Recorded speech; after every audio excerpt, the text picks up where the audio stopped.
Give me a little intro there, Gomer. There's no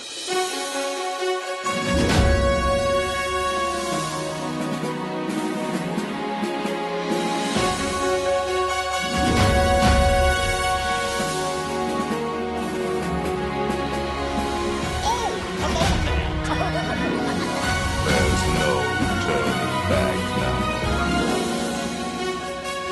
Let's put on the show.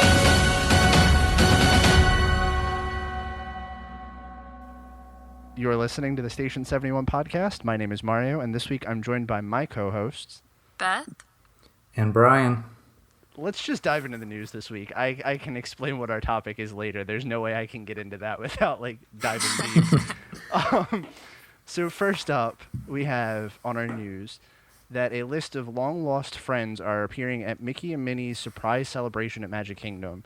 This is some interesting news because we're getting a lot of characters that haven't been out for meet and greets in a while. So they've been cycling the characters out by the flagpole, and the ones that we've seen so far are Nick and Judy from Zootopia, Phineas and Ferb, Chicken Little and Abby Mallard, Robin Hood and Little John, Gideon and Foulfellow, Remy and... I am not good at... Emil. Emil? Emil? Yeah, sure. And Prince John Like and you're Friar eating Tuck. a meal. Oh, God, that was so bad. But yeah, this is cool. I like the new characters. Yeah, I really enjoy when they do this stuff. Like, you remember a few years ago they were doing this whole limited time magic thing? Yes. And it was like a bunch of random surprise type of stuff, and a lot of it was meet and greets. But I'm Yeah. kind of shocked that they still have some of these costumes. I will say I know that some of these costumes are used for Character Palooza. If you guys know what that is, it's like the training that they Yeah. do in Epcot. Okay. Because they usually try to incentivize people to come to those meet and greets with the rare characters. So I wouldn't be surprised True. if they're pulling from there. But yeah, it's cool. I'm sorry, but this Abby Mallard costume is just... Oh boy, it's going to be hard to sleep tonight. I mean, but it is very true to the actual character design, so at least there's It that. is. Oh man. She's just an unfortunate looking character. Yeah. Apparently, Blog Mickey is going to be updating this list, so I'll plug this in the show notes because we've still got a couple days before this episode actually releases. So by the time it's out, there will be a lot more, hopefully. But I want to know what the process is for them choosing these characters. Because at first it was Nick and Judy, which I can kind of understand. Zootopia is pretty relevant still. Phineas and Ferb, which that still gets some airtime on on TV. And then Chicken Little. Who remembers Chicken Little? Yeah, that was not one of Disney's prime movies for sure. I am one of the very few people that loves Chicken Little, but I will admit that I am extremely biased because I'm obsessed with Zach Braff. So just take that with a grain of salt. But no, this really does. It looks like somebody went into Disney storage and opened up a box and found all these and decided to throw this together. If you guys want real nightmare fuel, Oh, no. I just linked the Foulfellow and Gideon costumes. Oh, no. If you just click the title In the of box? the article. Oh, no. Oh, no. That Gideon is why is his face so much smaller than it should Ooh. be? Oh wow, I that's know, bad. right? It's so creepy. Oh, Yeah, I think okay. I'd rather meet Abby Mallard. All right. So next news story. This is kind of an update on some stuff we've been talking about. First and foremost, we have to keep up with Gondola Watch here. They added the first cars to the Skyliner system, which means that they're going to start doing some testing relatively soon, hopefully, which means we should be seeing some of that stuff running. And construction on the Tron coaster began. I know we talked about a couple weeks ago that they were going to be shutting down Tomorrowland Speedway for the demolition. It looks like they've started the demolition and concrete is being poured as we speak for the actual coaster itself. Very exciting. Very, very exciting. Cool. kind of slightly related to this, have y'all seen the new exit to Space Mountain that they did because of the construction? No. It is really, really cool. I haven't really seen any news articles on it, so it definitely caught me by surprise last time I was at Magic Kingdom and we got off of it.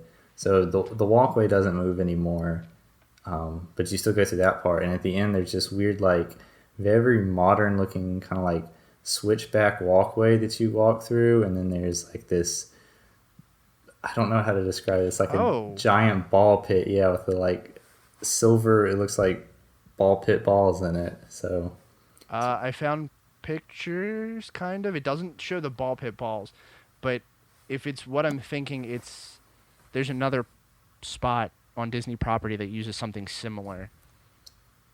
Here, I'll link that in the show notes too. I'm just going to attach that one to the Wait, so I'm sorry, am I hearing that there's a ball pit? It's not an actual not ball that you pit. get to play in. It's not like an actual ball pit. It's just like for decoration. Yeah. But they're like these little silver balls that they have under the walkway. You'll see like the one picture of the walkway on here. Well, I, for one, don't think that you should have a ball pit unless you can play in it. Is that the cue that you were talking about, though, Brian? This is, yeah. So I like it. I think it's a really modern take. You don't have the moving walkway anymore, which, I don't know. I kind of felt like it wasn't very effective at moving people along because half the people wanted to walk on, the other people wanted to stand and look at everything. So everyone wanted to play with that green screen. Yeah. So maybe now it'll. Oh my gosh, the green screen. Yeah. So this is. They don't do that anymore. I don't think so. I didn't notice it last time we were there. I think they took it out when they took the walkway out. Aww. But yeah, if you look at these pictures, the little places underneath the walkway where it's got the blue light projecting down, those are all filled with the silver balls. I'm just waiting for someone to jump in. Oh, I'm sure that's coming. If they served alcohol more like prominently at Magic Kingdom, it would probably be sooner rather than later. Oh. So our last news story is that daily pin trading events are going to be returning to Magic Kingdom. I know we've kind of talked about in the past pin trading and how we think it might be dying out and this and that, but it seems like Disney hasn't quite forgotten it yet. There are going to be events daily outside of... I just lost my place in the article that tells me where that is. It is at Magic Kingdom, and it's going to be outside of Curtain Call Collectibles. Right. Which is right across the street from Town Square. Yes. It runs 10 to 10:30 every day, and it looks like it's going to feature trading locations for guests to trade with each other, pin trading lanyards on cast members, and then there's going to be a special, what reads like almost like a pin board, but it's like a number box. So you get to open the numbered slots that you can pick from and take a pin out of. I think this is an interesting concept, and it sounds almost like, I don't know if you guys are going to remember this, but when Vinylmation first came out, they did like a Vinylmation trading thing. I feel like I'm totally alone in that. I didn't do the Vinylmations. I think I have one somewhere, but I remember that they were trying to make them like just as big of a thing as pins. I don't know. I remember that in the Frontierlands collectible store, they had one of these boxes, and it was like a big board, and it had numbers across it, and each one you opened up had like a mystery Vinylmation figure in it. Okay, cool. So hopefully it's something similar to that, because that was really cool, and I think pin trading could really use that kind of love. Yeah, I'm just excited any kind of events coming back to help. I mean, I feel like the community's still there, but kind of like bring the community to the forefront and maybe get more people interested in it again. Yeah, that would be cool, and it would be nice for Disney to like acknowledge these things again. Yeah. So are we ready to talk about this week's show topic? I guess. I'm ready to learn some stuff. Yeah. All right, so this was a topic that no one had actually pitched to us, but I really wanted to talk about. But what would you guys say if I told you that there was a overarching story that connects Downtown Disney, which is no longer there, like the actual Downtown Disney, not Disney Springs. Downtown Disney, Disney Springs, Tokyo Disney Sea, Hong Kong, and Walt Disney World, and some of Disneyland and potential movie tie-ins. I would say you're crazy, Mario. Yeah, It's well, pretty wild. Disney has actually done that, and it's a thing that not a lot of people have talked about. But this is all confirmed. It's all Disney canon, and it is almost on the size of like Marvel Cinematic Universe big. That's how crazy this is. But if you don't know what I'm talking about the Society of Explorers and Adventurers, which I mentioned briefly in like one of our episodes as kind of like an offhanded comment, and I don't think anyone picked up on it. But this is my deep dive into this topic, and I'm really excited to put my tinfoil hat on and talk about this with you guys. I have next to zero knowledge on this, so I'm very excited to see how this plays out. I haven't even been through the show notes, so this is like going in cold for me. I didn't either. I wanted it to great. be a surprise. This is going to be awesome. I'm so excited. So I wrote up this big long page in our show notes that I'm going to publish in our actual show notes too, so everybody can get a taste of how crazy in depth this whole thing is. But starting this off, I'm going to tell you the fictional origins of, we're going to call them C from now on because that's just shorter and easier to talk about. But C originates back to August 12th, 1538 in Italy at Port Paradiso, which is a location in Tokyo Disney, and it's actually called the Port of Call, which is like their hub system. Apparently this is where C had originated. This is the location for all of their original meetings, and what C is, it's a society of scientists, explorers, researchers, artists, travelers, and adventurers from around the globe that dedicated themselves to continued exploration of the world's oceans and exotic lands, which seems pretty simple, but Disney has made this big, long story out of it. We're going to go back a little bit to something that wasn't technically C canon at first, but has kind of really put the ball rolling on this whole project. And we're going to start with the Adventurers Club in downtown Disney and Pleasure Island. For those that don't know, this was an attraction that was a big part of Pleasure Island. It was their nightclub that featured a lot of animatronics, puppets, cast members. They had nighttime shows daily, and it was kind of like a comedy club. But the big thing with the Adventurers Club was that it had a lot of props and stuff, different things from Merriweather Pleasure's collections as he traveled the world. And when this club was in operation, C wasn't even thought of yet. It wasn't a thing that Disney was trying to do. But upon its closure, Disney kind of was like, okay, we have all of these cool things. We need to do something with them. Let's just hold on to them for future pieces of attractions we might use. And that's where we start seeing the idea that maybe something to connect all of these together starts with. After Pleasure Island closed, Disney retroactively, retconned their story for Pleasure Island and decided that this was going to be actually a chapter of C's like meeting places, and it was going to be like a big base for them to kind of meet at, and they were going to put Merriweather Pleasure in C as well, so that all ties in later. But there's no big story at the time that it opens. And now you guys are all probably like, Mario's crazy. Why is he even talking about this?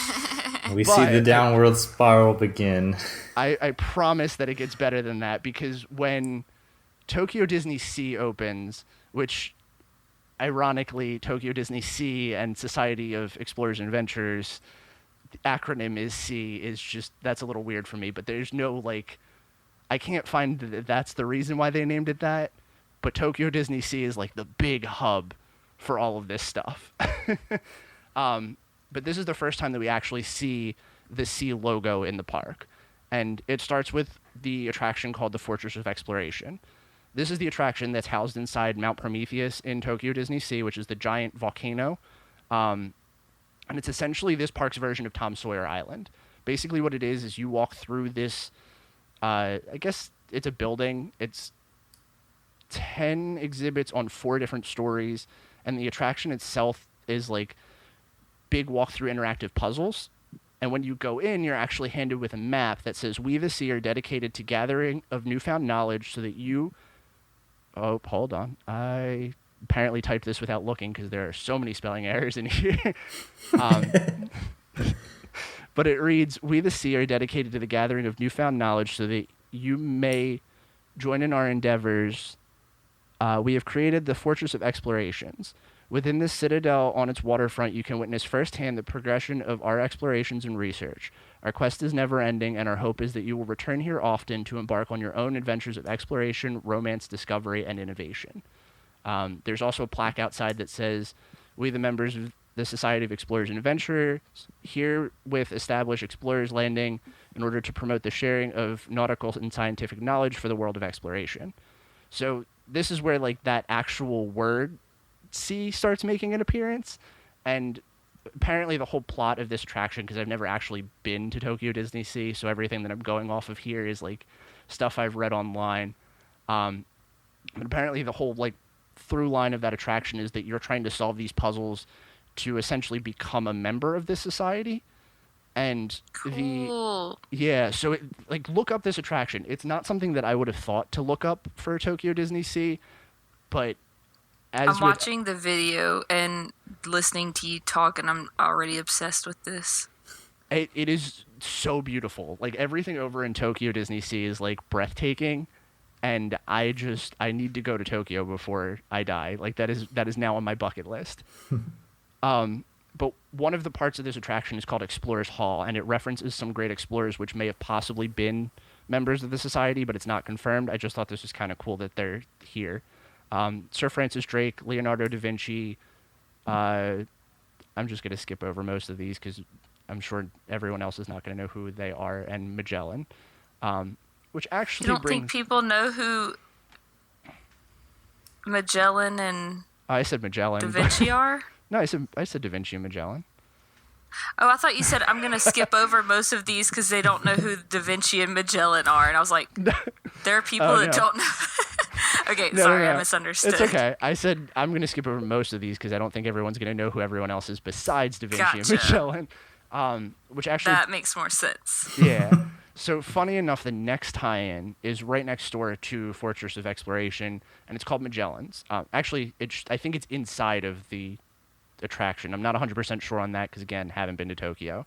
But as the story goes, this was a hub meeting place for Sea, and there's actually a secret dining room in this location that was used to, for secret Sea meetings. If you go over towards the restroom, and there's a video linked in here with a timestamp on this too.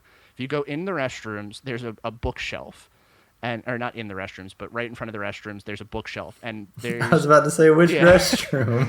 No, this feels a little sexist. But if you head over towards the restroom, there's a sign for the restroom, and you look at the bookshelf. On the border of the bookshelf, you count up from 4 and push the button, and the bookshelf slides over, revealing a secret dining room, which is the coolest thing that I've ever heard of in a Disney restaurant. I'm obsessed with it. Yeah, so that's where things start to kind of pick up. And the real big story that we have here starts with Harrison Hightower III. He was born in New York in the year 1835. Harrison and his brother George, which we'll come back to George later, are confirmed members of Sea and are kind of pivotal in this part of the story. So Harrison is actually known as one of the more corrupt members of Sea, and his tactics for kind of going on these explorations were that he would go out and he would actually steal artifacts from the places he was going and would bring them back home. Instead of the other members of Sea, which were more known for just their exploration and like discovering new things and bringing artifacts back with more like, I guess, positive means. On New Year's 1899, Mr. Hightower throws a party in his lavish hotel to show off his collections of international treasures, which brings his newest addition, a wooden African idol called Shiriki Untandu. The idol is said to be cursed, but Harrison boasts that he doesn't have any fear over this thing. Later in the evening, while traveling to his penthouse, the elevator crashes, descending to the bottom floor. Harrison's body is never recovered, and the mysterious Shiriki Untandu returns to its pedestal in Hightower's study without a single scratch on it. The year that this attraction takes place is 1912, 13 years after Harrison's disappearance. A preservation society has begun campaigning to save the building as an architectural landmark, stating that there's a bunch of treasures inside of it, and the building itself is fantastic. And instead of opening it as a hotel, they open it as an attraction and rebrand it as the Tower of Terror. And that's the story of Disney Sea's Tower of Terror. So that's the first official Sea member that we start seeing. And just remember those names because I'm going to come back to them later. We're going to jump over to Hong Kong, which is where the next story takes place, bringing us to, I'm not even going to try to disguise the name of this attraction like I did with the last one, brings us to Mystic Manor, which is set at Henry Mystic's outpost in Mystic Point. In 1909, Lord Henry Mystic establishes this home as a meeting place for the society in a remote rainforest. He also opens part of his home as an art museum and just as a general meeting place for the society, and shows off his artifacts and everything.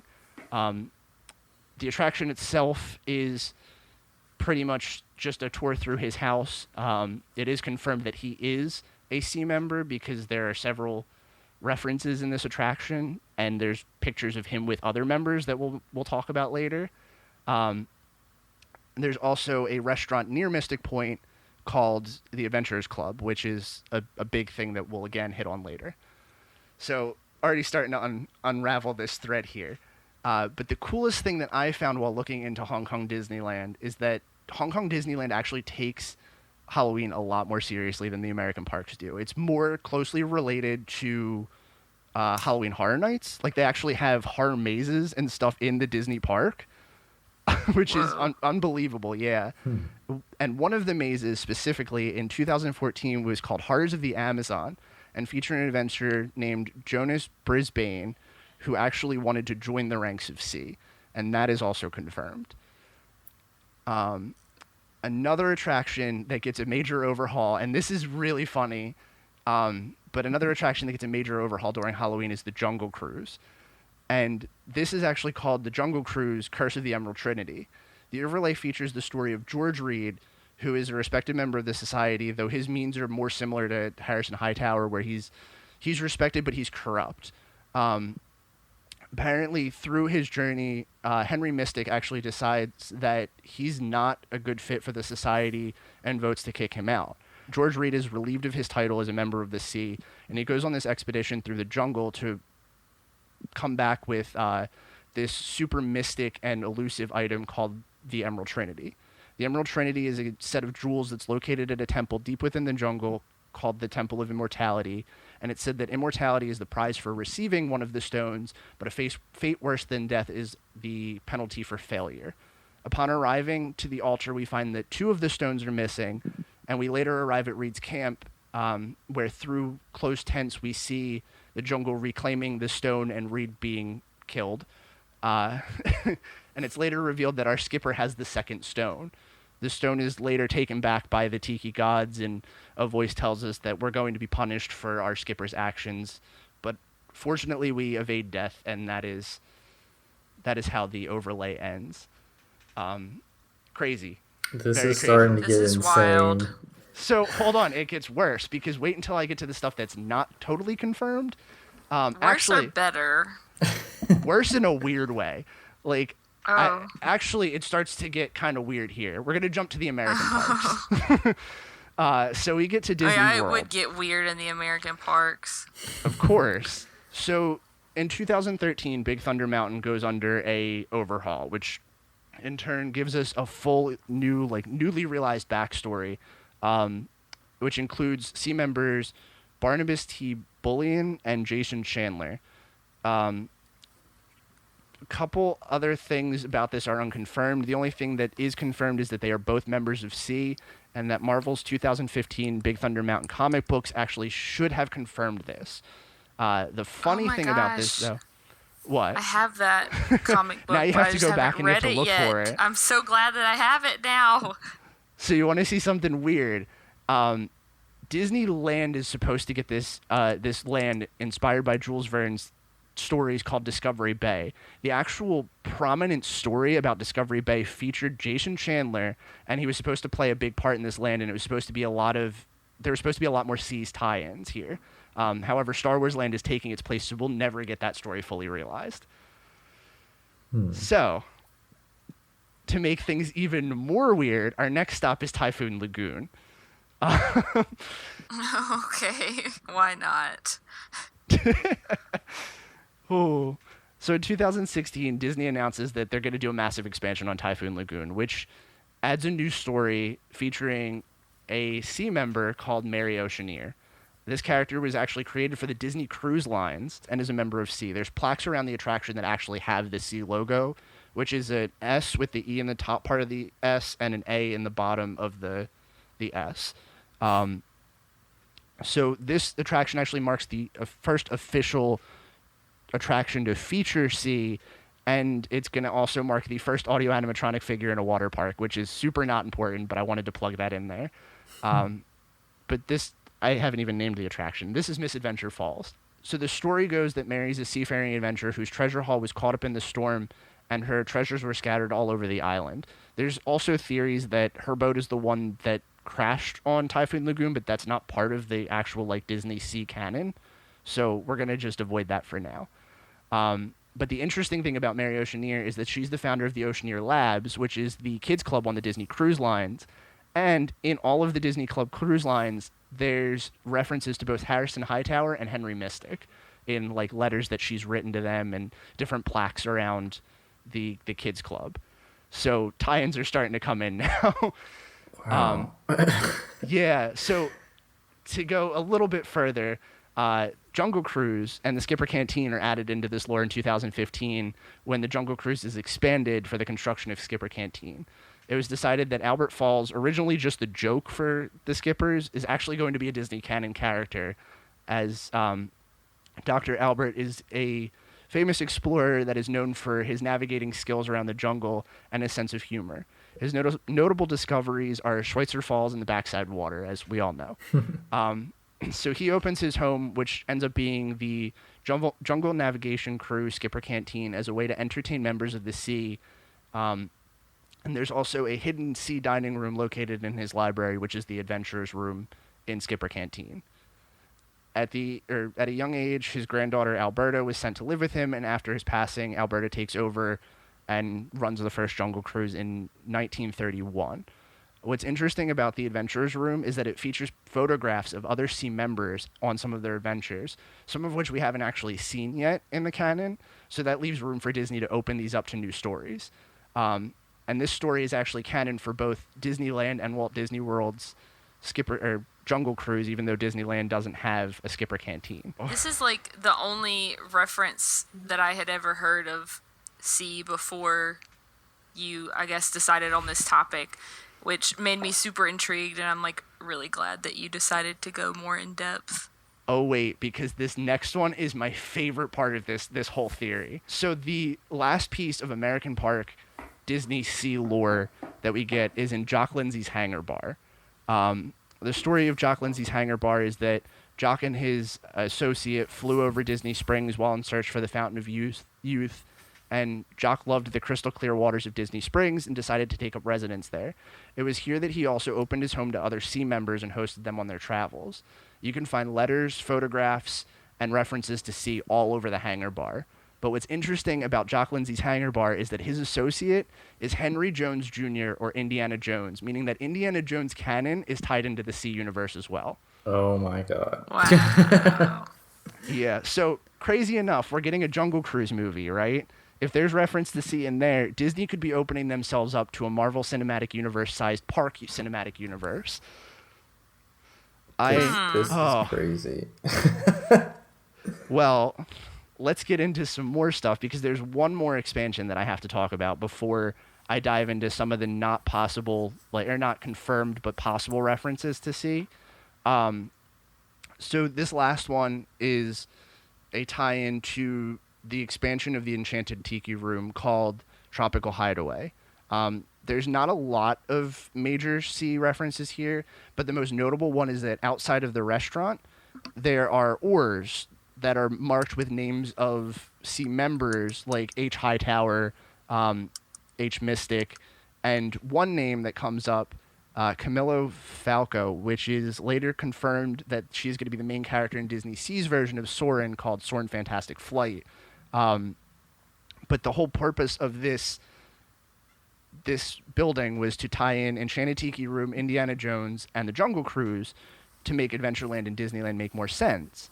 So with that brings Jungle Cruise, Enchanted Tiki Room, and again Indiana Jones all into the same canon universe. Yeah. So those are all the confirmed finally, ones. it's like makes sense for Indiana Jones ride at Disneyland. So that's all the confirmed stuff. How crazy do you think I am right now? I mean, this is awesome. I know this. Like the stuff is there. It's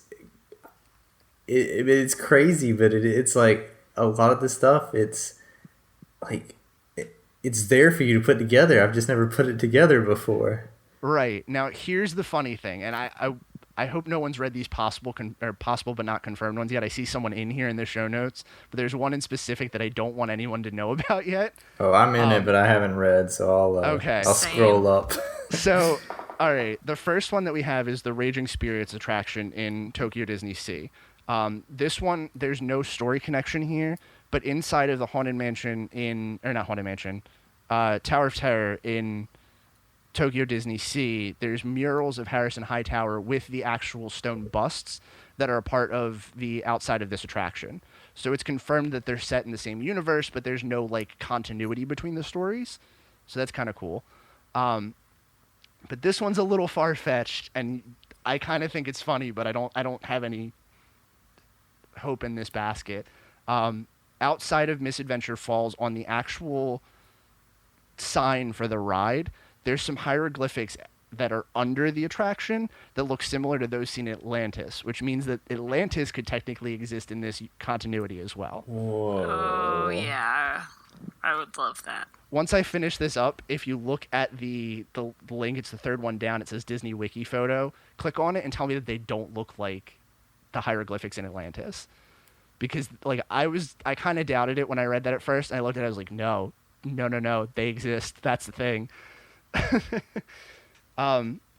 This next one is that Trader Sam's is possibly in the Sea universe, and it could possibly be that it was a Sea outpost.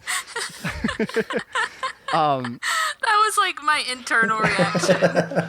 Oh, just wait. There's one in here that I know is going to make Brian like drop his jaw on this one. The only reason that this is possible that it could be in the Sea universe is because of the tie-ins to it's confirmed as part of the continuity to Disneyland's Adventureland, which features all attractions in the Sea universe.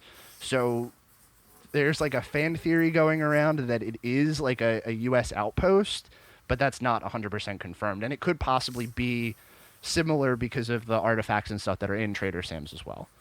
Now, I don't want to skip Go ahead. ahead if you're going to say this, but I have heard, because obviously I love Trader Sam's, and I have done a little digging into the Adventurers Club because it seems like kind of the almost precursor to Trader Sam's that I never got to go to. And I was looking at an article one day that was like, here's all like the little references and nods and like the decor in Trader Sam's, and there were some, if I recall correctly, that were like, it was like letterhead from the Adventurers Club or like postcards or something from some of the members.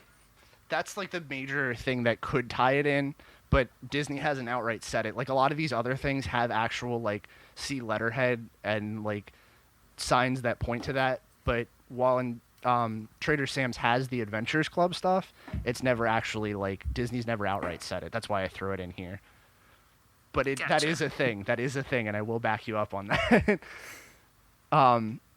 So the next one that I have is Disneyland's Adventureland's Bengal Barbecue features a group portrait of some of the Sea members and postcards from the characters that were in the Big Thunder Mountain Railroad comics and the tie-ins to their Sea. It's not confirmed, but there's also some tie-ins to the Sea story there as well. And then the last one that I have before the major big, like, this one made my jaw drop a little bit, But the last one is Aulani, and kind of probably thinking, where the heck are they going to do this? But there's no actual like attractions in Aulani, if you don't know, that would link the Hawaiian destination to this whole continuity. But inside of Auntie's Beach House, which is the kids club, again, there's paintings that were used in the now closed Adventurers Club in downtown Disney. There's also a letter from Adventurers Club member Pamela Perkins to members of the Adventurers Club that references Harrison Hightower. So that's another cool little tie-in there. Yeah. And are you guys ready for this last one? I'm ready. So in 2006, we get an overhaul to an attraction that we all know and love called the Haunted Mansion. Oh, boy. And the big overhaul here is that we are introduced to a character of Constance, Brian's favorite character. And in the scene that she is in the attic, there are these portraits of her and her former husbands. One portrait in particular should strike guests that are somewhat similar with this lore as a little odd. There's a man with a top hat and a large mustache in a frame that's marked Constance and George, stop it. 1877. Dude. And what is George's last name? No. Hightower. No. Shut up. George Holy Hightower crap. is presumed to be the relative of Harrison Hightower that was mentioned earlier in the Tower of Terror attraction. Oh my gosh. Get out of here. That's What? All right, well, someone needs to write a book on all of this. Like, someone needs to develop this story further. I need more. I just need Disney to like make a Parks universe for this. Like this needs to be if this is included in any way in the new Jungle Cruise movie, I'm all aboard for this. Oh, I hope so. I'm just thinking like that. What if the like Guillermo del Toro Haunted Mansion comes out too, and they like exist in the same universe? That was actually my first thought, and I'm so glad that you thought about that. I was like, as soon as I read the Haunted Mansion one, I was like, I really hope that someone else thinks about this, because if that movie exists and it exists in the same continuity as the Jungle Cruise, that just means that they're going to start recycling these stories from the parks that aren't like super prominent but are also kind of prominent. But yeah, I just There's this so was much so potential. Oh my gosh. That is so cool. So now that I've like flown through all of these, I want you to look at some of these references and tell me what you guys think, because like some of these actual pictures and stuff, it was hard for me to believe that I actually was looking at these things and these were things that existed in a Disney park. I want to see this one at Misadventures, because I think that would be awesome if there's actually an Atlantis tie-in. Yeah, oh my gosh, that would be so cool. You might have to refresh the page so the picture comes up in like full screen, because it's like, oh no, if you move your mouse away from the thing, the little bars disappear. But it's right under where it says Captain Mary Oceaneer, Collector and Protector of Nautical Treasures. At the bottom is the hieroglyphics. I just want you guys to know that I have about 15 tabs open, just Googling random stuff related to this.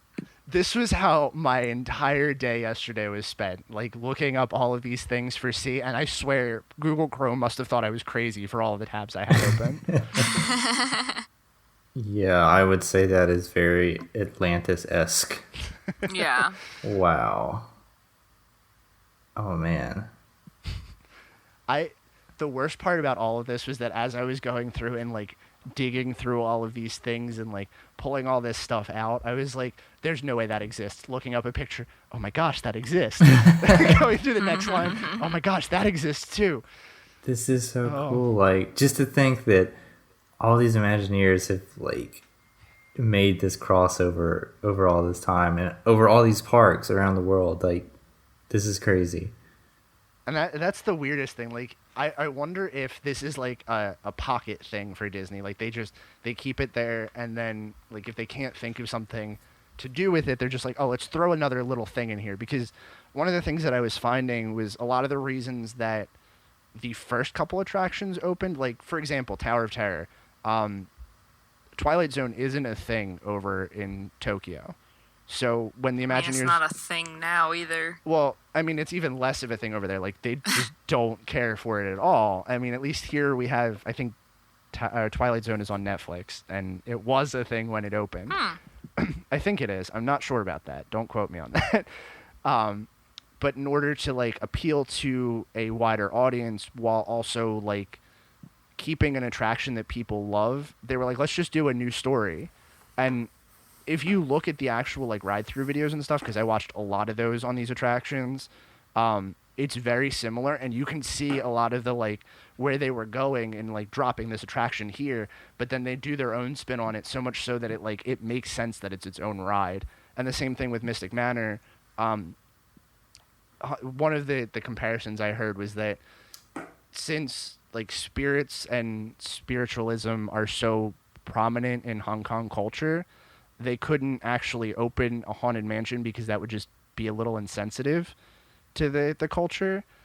And the comparison I heard was, like, that would be similar to them opening a Bible the Ride in Epcot for us. So, AKA the Holy Land experience. right. So essentially what they did was they were like, oh, well, we have to find a new way to do this. And they ended up putting the concept of the Museum of the Weird in Hong Kong. And that turned into Mystic Manor. There's so many things like that where it's like, well, they could have done this, but instead they did that. I'm just still, like, wrapping my mind around this whole thing. Yeah, I'm just Googling everything. So wait, what, did I not know that they put a Museum of the Weird? Well, Museum of the Weird was the concept for Haunted Mansion, originally. Oh, I thought you were saying they put an actual... Oh, no. Museum of the Weird. The whole concept of Haunted Mansion previously, like, one of the concepts that was pitched was a Museum of the Weird, and they were going to put that there. Right. But then when it came time to plan for Mystic Manor, they were like, oh, well, we can't do ghosts. Let's just drop this same idea in here. And that's when they started to be like, oh, well, we can tie this into this story. And then they came up with Henry Mystic and Albert the Monkey and all that other stuff. I wonder if he's named after Dr. Albert Falls. There was a reason for him being named Albert it's his uncle, which could potentially be Albert Falls. We don't know. That wasn't actually a thing that came across in here. Unconfirmed discovery right here. Gosh. Cue X-Files music.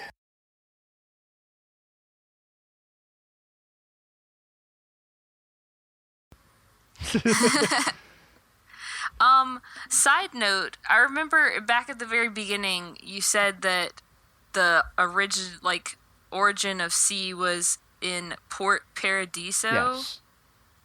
Is that any relation to the restaurant at Disney Springs? It is. Paradiso 37? I looked into that because I thought the same thing, but apparently it isn't. Port Paradiso is just the setting for Port of Call in Tokyo Disney Sea. Gotcha.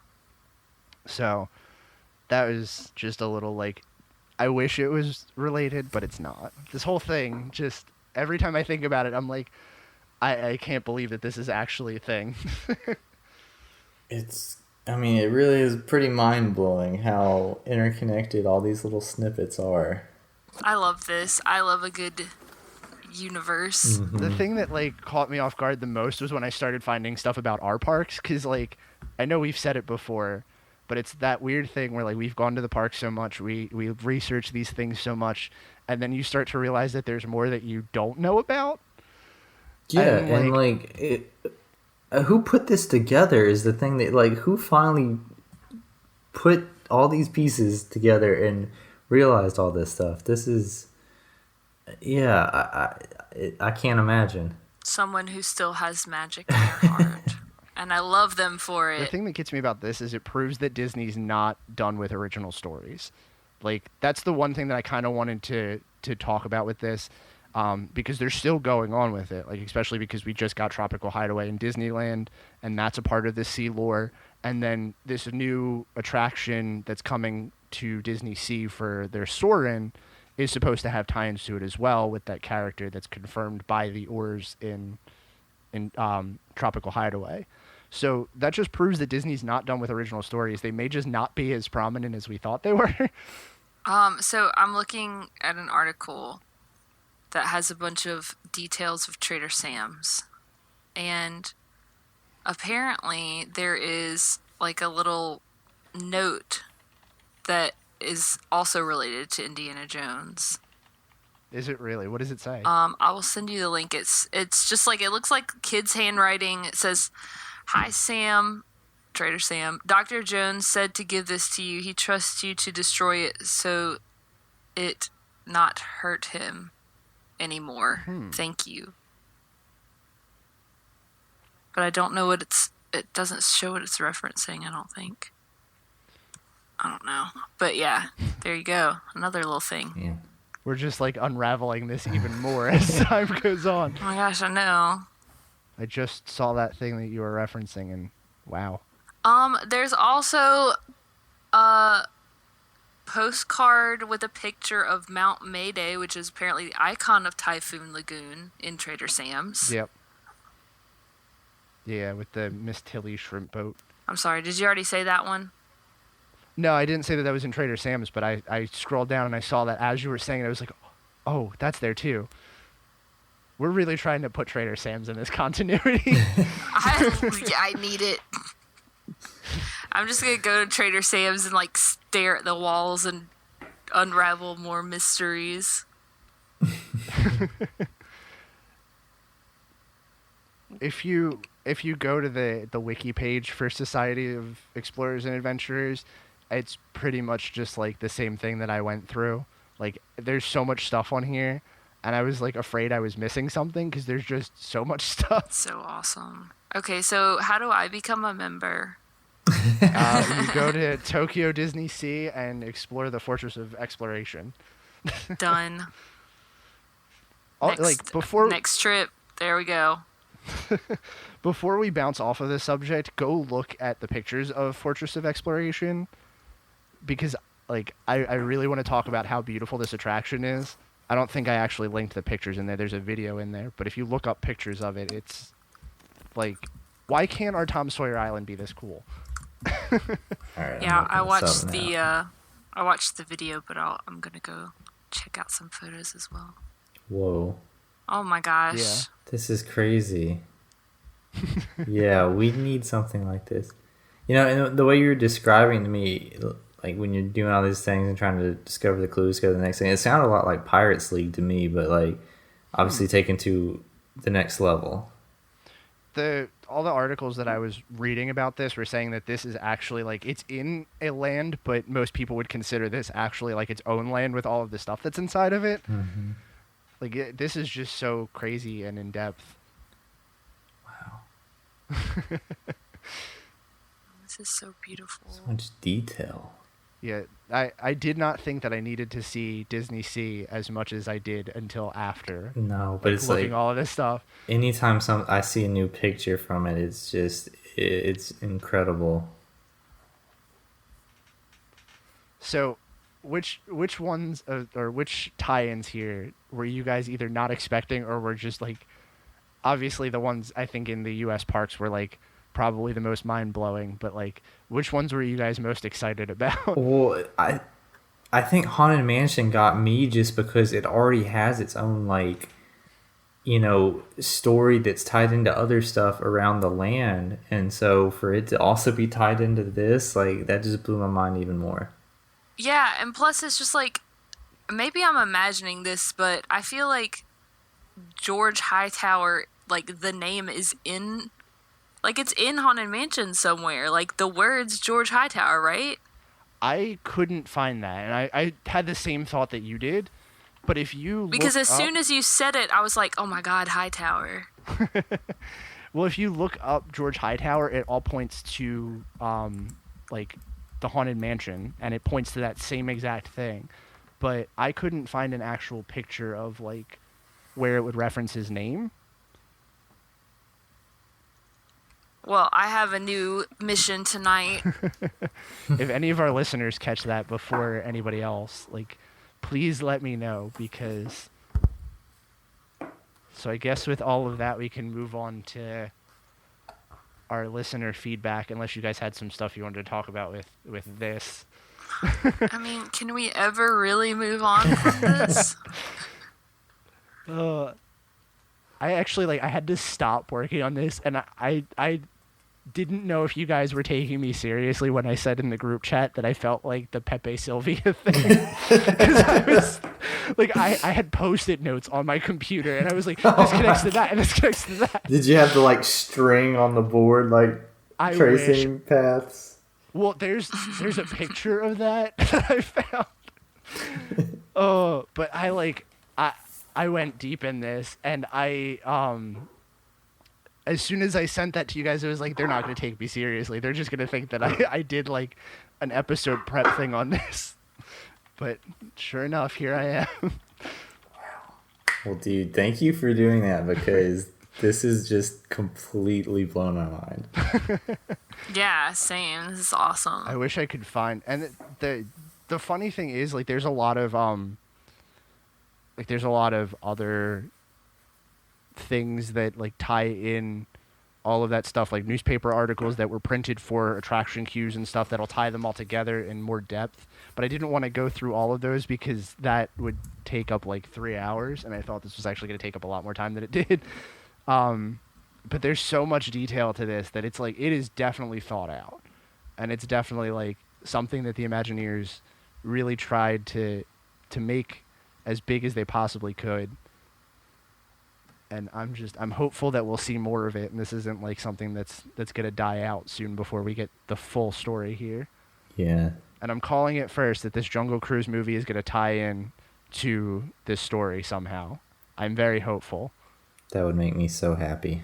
Oh, I guess let's move on to listener feedback, and if any of our listeners have any thoughts or feelings about this, I very much want to hear what they have to say. But we had a iTunes review that came in a couple weeks ago. I'm really bad about checking those, so I don't know when this came in.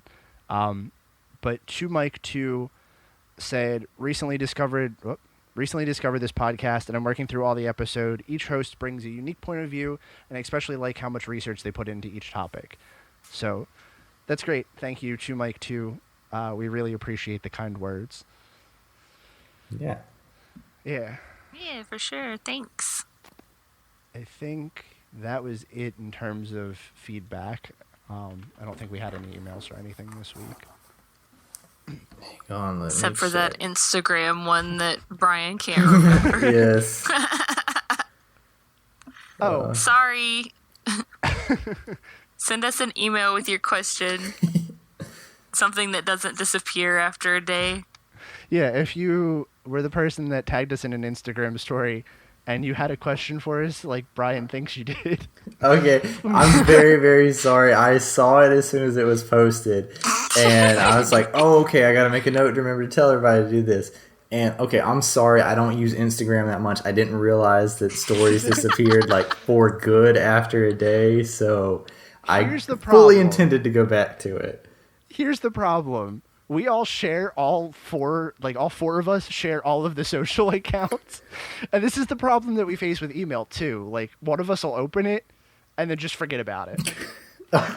Okay, I guarantee you that is me 90% of the time, because I still accidentally have the thing linked with my account, so it sends me a notification every time there's an email, and I click on it, and half the time I don't even realize it's for the podcast, and I click on it. I mean, that's also me. I I try to star them so that I remember to go back at them, but it's not marked as unread, so I just forget about it, and then I answer it 3 months later, and I'm so sorry to all of our listeners for that. Yeah, speaking of which, there's one from 3 days ago that I distinctly remember opening up at work, and so should I read that one? Sure. Okay, this one is from Christina. So she says, hey guys, absolutely love your podcast. As someone who is at the ripe young age of 28, I love relating to you guys since I was also a child of the Disney Renaissance age. Awesome. Best age of Disney movies ever. I have listened to several other Disney-based podcasts, and this one is by far my absolute favorite. I discovered your podcast by coming across the Welcome Foolish Mortals History of the Haunted Mansion episodes, which is my favorite Disney ride. Good. That is very correct of you. And I have listened to you guys ever since. I look forward to whenever you guys release a new podcast, since I am almost fully caught up on all your episodes. She then says, I'm hoping you continue with this podcast for as long as you can. Also, I do have some content ideas. And one of them was playing Would You Rather. And I can't remember. Have we done that before? We did, but not in the way that she described it. Okay. So she says, playing Would You Rather for each of the parks. You can compare ride, shows, and entertainment. For an example, would you rather go on the Jungle Cruise in the morning or evening? Or would you rather go on Space Mountain or Big Thunder Mountain? It'd be interesting to hear which ones you guys pick. So that's cool. I think we definitely need some more, like, it's always good to have the superlatives and the games like that in our back pocket to do some weeks. So I think that's a good one. So we'll do some more of those. Those are fun. And this one's cool. I like this. You could also do a March Madness bracket game starting this March for each of the parks. And you can make a seed for all the rides and see which one wins.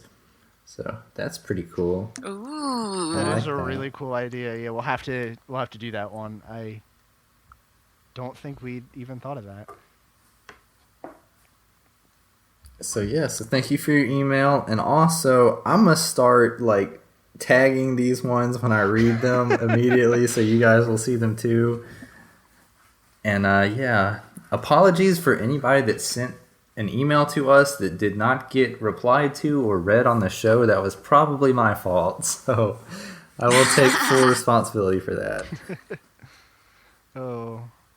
Brian. This guy. All right, before we jump off of here, I want to talk about one more thing that I just found that is probably going to blow your mind even more. Oh, goodness. So, as part of Shanghai Disneyland's lore, there is a group called the League of Adventures that may also be linked to Sea. Now, what's going to be a little surprising about this is that there's a bulletin board in the League office at Camp of Discovery that connects several attractions from other parks around the world, which build into their origin story. It also connects Indiana Jones from Disneyland, and the best part that I don't know how you guys are going to feel about this, it could connect the Expedition Everest to this lore as well, because there is a story. I am here for it. There's a story that details the League's efforts to build a climbing trail through the Himalayas to Expedition Everest, and that goes afoul when the team runs into the attractions version of the Yeti. Dude. Also on this wiki, there is a thing in here that says, in 1932, shortly after establishing a submersion program, the submarine Odyssey would embark on an expedition to Atlantis for Whitmore Industries, which, you see where this is going. I gotta stop looking into this stuff. Oh. See, what I'm really going to be impressed with is if Disney ties this in to Galaxy's Edge. Then I will be amazed. Oh my gosh. But then again, I don't think that'll work. I mean, they tied Marvel into Epcot somehow, so... I mean, Marvel's kind of involved in this too, if you think about it, because they released the comics for Big Thunder Mountain. Oh my god, stop! Now I'm just reaching. Gosh. Tony Stark is a member of Sea confirmed. Then that's going to do it for us this week. Thanks for joining us again on another episode of the Station 71 podcast. If you like what you heard, be sure to subscribe to us on iTunes or wherever you get your podcasts from. If you want to get in touch with us, links to all of our social media can be found on our website at www.station71podcast.com. If you want to send us an email, you can email us at station71podcast@gmail.com, or you can give us a call on our Google Voice line, which should be linked in the show notes. We hope you enjoyed your ride, and we'll see you real soon.